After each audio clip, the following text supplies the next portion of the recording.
Generic और branded दवाओं में फर्क क्या होता है, क्या अंतर होता है? लेकिन एक जगह पर उसी बीमारी की दवा 1.5 रुपए में मिल रही है, वहीं दूसरी जगह पर 35 से 40 रुपए में।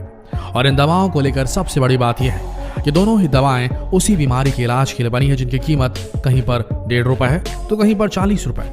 लेकिन आखिर इतना अंतर क्यों? क्या सस्ती दवा बीमारी का इलाज नहीं कर सकती? अगर आप भी ऐसा सोचते हैं तो इस गलतफहमी को अपने दिमाग से निकाल दीजिए, क्योंकि दोनों ही दवाएं बीमारी का इलाज करने के लिए बनी हैं, लेकिन कीमतों में बहुत फर्क है। असल में हम जिस दवा की बात कर रहे हैं उसे जेनेरिक मेडिसिन कहते हैं और महंगी दवाओं को ब्रांडेड मेडिसिन कहते हैं। लेकिन वहीं आज के समय आप देखेंगे तो आपको कोई भी डॉक्टर जेनेरिक मेडिसिन प्रिस्क्राइब नहीं करेगा। इतना ही नहीं, मेडिकल स्टोर वाला भी आपको जेनेरिक मेडिसिन नहीं देगा, क्योंकि यहाँ भी गुलाबी नोटों का खेल चलता है। जिसमें ज्यादा मुनाफा होता है, डॉक्टर वही दवाई प्रिस्क्राइब करते हैं। उसी तरह मेडिकल स्टोर वाला भी उन्हीं दवाओं को बेचता है जिसमें उसे ज्यादा प्रॉफिट दिखता है। जबकि देखा जाए तो इन सस्ती दवाओं के जरिए कई लोगों की जानें बचाई जा सकती है, लेकिन उसके बाद भी ये दवाइयाँ इतनी आसानी से नहीं मिलती। आखिर क्या है इसका राज? क्यों इन दोनों में इतना अंतर है? आइए इस वीडियो में आपको यही बताते हैं। देखा जाए तो जेनेरिक मेडिसिन और ब्रांडेड दवाइयों के इंग्रेडिएंट्स में कोई अंतर नहीं होता। असल में सभी दवाएं एक तरह के केमिकल सॉल्ट से बनी होती है। इन दवाओं को बनाने के लिए तरह तरह की रिसर्च की जाती है और उसके बाद ही इन्हें अलग अलग बीमारियों के लिए बनाया जाता है। जेनेरिक दवा जिस सॉल्ट से बनी होती है उसी के नाम से जानी जाती है और उसी नाम से बिकती है।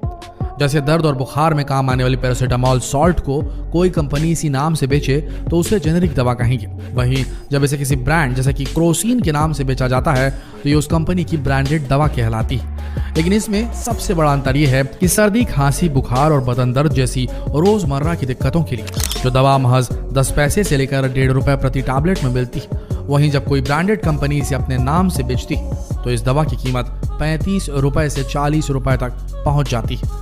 ऐसी कई जानलेवा बीमारियां हैं जिनकी जेनेरिक मेडिसिन बहुत ही कम कीमतों में आती है, लेकिन जब यही दवाएं कोई ब्रांडेड कंपनी बनाती है, उस पर शोध करती, रिसर्च करती, तो उसे बनाने के बाद कंपनी उस पर 15 से 20 साल के लिए पेटेंट ले लेती है और फिर उस दवा को बेचने के लिए मेडिकल रिप्रेजेंटेटिव रखे जाते हैं, सेल्स पर्सनल रखे जाते हैं। इनकी मार्केटिंग पर अच्छा खासा पैसा खर्च किया जाता है और इसी वजह से ये दवाएं इतनी महंगी हो जाती है। लेकिन अगर यही दवाएं इन खतरनाक बीमारियों के लिए जेनेरिक में उपलब्ध होती तो कहानी कुछ और ही होती। जैसे HIV की दवा टैनोफिविर या एफाविरेज की ब्रांडेड दवा का खर्च $2,500 यानी करीब $1,75,000 रुपए आता है, जबकि जेनेरिक दवा में यही खर्च $12 यानी कि महज $840 रुपए महीने तक हो जाता है। सोचिए कितना बड़ा अंतर है। इसी तरह कैंसर के इलाज में इस्तेमाल होने वाली दवाओं की बात करें तो नोवार्टिस की कैंसर की दवा ग्लिवियो इमेटिनिब मिसालाइट का एक महीने का खर्च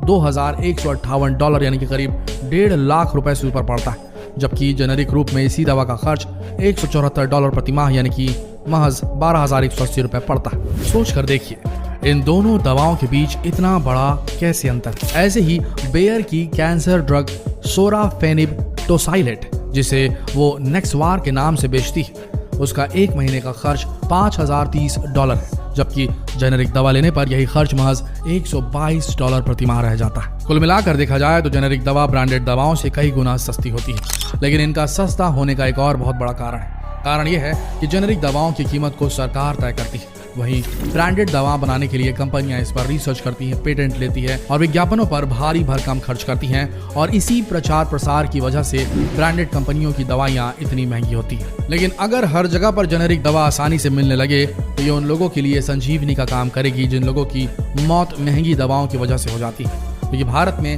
ऐसे कई लोग हैं जिनकी आर्थिक स्थिति ऐसी नहीं है कि वो अपनी बीमारी का इलाज के लिए इन ब्रांडेड दवाइयों का सेवन कर सके।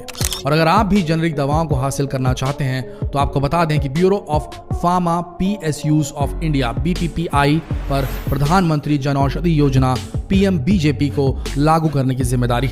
इसमें दवाओं को कम कीमत पर मुहैया कराया जाता है। इससे जुड़े जन औषधि केंद्र पर ज्यादातर जेनेरिक दवाइयां ही बेची जाती हैं। देश भर में करीब 5,395 जन औषधि केंद्र हैं, जहां कैंसर सहित कई बीमारियों की करीब 900 दवाइयां मिलती हैं। इसके अलावा डॉक्टर हमेशा ब्रांडेड दवाइयां ही लिखते हैं, क्योंकि जेनेरिक दवाइयां लिखने से उनका कोई फायदा नहीं है। अक्सर दवाई कंपनी और डॉक्टर के बीच इलाज को लेकर एक बहुत बड़ा कनेक्शन होता है। दवाई कंपनी के MR डॉक्टरों को उनकी कंपनी की दवाई लिखने के लिए कहते हैं और इसके बदले उन्हें अच्छा खासा कमीशन दिया जाता है। लेकिन अगर वो वही जेनेरिक दवा लिखने लगे तो इसके लिए उन्हें कुछ भी नहीं मिलेगा। यही वजह है कि डॉक्टर जेनेरिक दवाई लिखने से परहेज करते हैं। लेकिन अब हमारे भारत की सरकार ने इस पर ध्यान देना शुरू कर दिया है और अब सरकार मरीजों को सस्ती दवाइयां उपलब्ध करवाने के लिए कानून में संशोधन की तैयारियां कर रही है। इसके बाद डॉक्टर्स को मरीजों के लिए सिर्फ जेनेरिक दवा लिखनी होगी, ना कि किसी विशेष ब्रांड या कंपनी की। लेकिन इसके बाद भी कोई गारंटी नहीं कि मरीजों को सस्ती दवा मिलेगी, क्योंकि इस संशोधन के खिलाफ डॉक्टर है। ज्यादातर डॉक्टर सरकार की इस योजना का विरोध कर रहे हैं, क्योंकि उन्हें लगता है कि ऐसे किसी कानून के लागू होने के बाद दवा से जुड़ी सभी पावर्स केमिस्ट के हाथों में चली जाएंगी। डॉक्टरों का मानना है कि जेनेरिक दवा लिखने के बाद केमिस्ट तय करेगा कि मरीज को कौन सी दवा देनी है। ऐसी स्थिति में वो दवा की गुणवत्ता की परवाह किए बिना वही दवा देगा जिसकी बिक्री से उसे आर्थिक मार्जिन या मुनाफा हासिल होगा। फार्मा सेक्टर से जुड़े सूत्र बताते हैं कि इसमें डॉक्टर्स को तो कोई नुकसान नहीं होगा, क्योंकि उनके पास तो मरीज आते रहेंगे, लेकिन जनता को अच्छी गुणवत्ता की जेनेरिक दवा मिलेगी इसकी कोई गारंटी नहीं होगी। इसके बाद दवा कंपनियां सीधे स्टॉकिस्ट या केमिस्ट से संपर्क करेंगी और उसे अपनी दवा बेचने के लिए कई तरह के लालच दे सकती है, जिसका नुकसान आखिरकार आम जनता को उठाना पड़ेगा। ऐसे में सरकार को इस पर सोच विचार करने की जरूरत है। लेकिन वहीं जेनेरिक मेडिसिन को लेकर एक दूसरा पहलू भी है। अगर ऐसे किसी कानून पर संशोधन होता है और जेनेरिक दवाइयों को मैंडेटरी यानी कि अनिवार्य कर दिया जाता है तो इससे लाखों नौकरियों पर खतरा बन जाता है, क्योंकि एक दवा को कई कंपनियां बनाती हैं, उनके प्रचार प्रसार या उन्हें प्रमोट करने के लिए भारी भरकम स्टाफ रखती हैं। इनमें सबसे ज्यादा मेडिकल रिप्रेजेंटेटिव MR होते हैं, जो डॉक्टर्स के पास विजिट कर उन्हें अपनी कंपनी की दवा लिखने को कहते हैं। कई डॉक्टर्स को इसके लिए बाकायदा कमीशन या महंगे महंगे गिफ्ट तक दिए जाते हैं।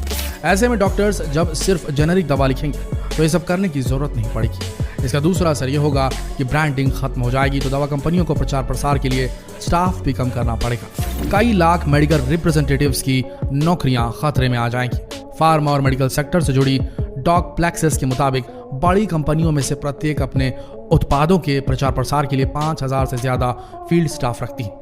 इसके अलावा फार्मा कंपनियां कुल बजट का 20% फील्ड स्टाफ की भर्ती और खर्च का 60% फील्ड स्टाफ और उनसे जुड़ी गतिविधियों पर खर्च करती है। लेकिन इस कानून में संशोधन होने के बाद इन सारी नौकरियों पर खतरा मंडराने लगेगा।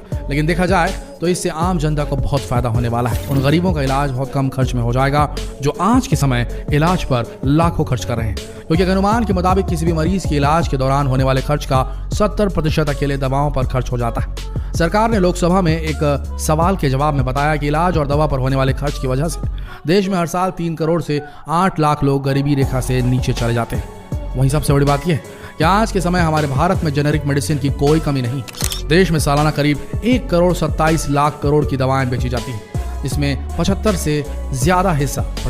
से ज्यादा हिस्सा जेनेरिक दवाओं का होता है। आपको जानकर हैरानी होगी कि भारत जेनेरिक दवाओं का सबसे बड़ा एक्सपोर्टर है। दुनिया भर की डिमांड की 20% दवाइयां जेनेरिक वाली भारत सप्लाई करता है। अमेरिका में 40% और यूके में 25% दवाइयां भारत सप्लाई करता है। 2018-19 की बात करें तो भारत ने 1920 करोड़ डॉलर की दवाइयां एक्सपोर्ट की थी। आज के समय भारत 30% दवा अमेरिका, 19% अफ्रीका और 16% दवा यूरोपीय देशों में एक्सपोर्ट करता है। इसी तरह दुनिया भर में कुल वैक्सीन डिमांड का 50% भारत से सप्लाई किया जाता है। दक्षिण अफ्रीका, रूस, ब्राजील, नाइजीरिया और जर्मनी में भी भारतीय दवाएं एक्सपोर्ट होती हैं। लेकिन इसके बाद भी भारत के डॉक्टर जेनेरिक दवाइयां लिखने से परहेज करते हैं और जब तक आप उनसे कहेंगे नहीं वो कभी आपको जेनेरिक मेडिसिन प्रिस्क्राइब नहीं करेंगे। इसलिए अगर आप अपने पैसे बचाना चाहते हैं तो डॉक्टर से इलाज करते वक्त जेनेरिक मेडिसिन ही प्रिस्क्राइब करवाइए और मेडिकल स्टोर में भी जेनेरिक मेडिसिन ही डिमांड कीजिए। इससे आपके पैसे बचेंगे।